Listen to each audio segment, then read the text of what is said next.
Tortoise বা turtle বা কচ্ছপের আংটি তোমরা অনেকেই ইউজ করো, আর অনেকে জানতে চেয়েছো যে এটা কি উপায় ইউজ তোমরা করতে পারো।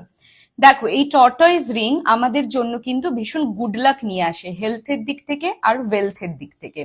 চাকরির ক্ষেত্রে বলো বা ব্যবসার ক্ষেত্রে বলো, বাস্তুর ক্ষেত্রে বলো, নতুন অপরচুনিটিস অ্যাট্রাক্ট করা, সব ক্ষেত্রে কিন্তু এটা তোমাদের জন্য লাকি হবে যদি তোমরা ঠিক উপায় এটাকে ধারণ করো।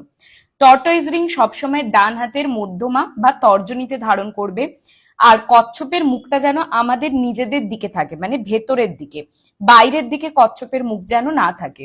যে কোনো শুক্রবার ধারণ করবে মা লক্ষ্মীর কাছে পুজো দিয়ে, অথবা নিজেরা যদি শুদ্ধ করতে পারো মা লক্ষ্মীর সামনে কাঁচা দুধ তুলসী পাতায় ডুবিয়ে রেখে 1 ঘন্টা, তারপরে তোমরা স্নান টান করে ধারণ করবে। সেই দিনটা অবশ্যই তোমরা নিরামিষ খাবে।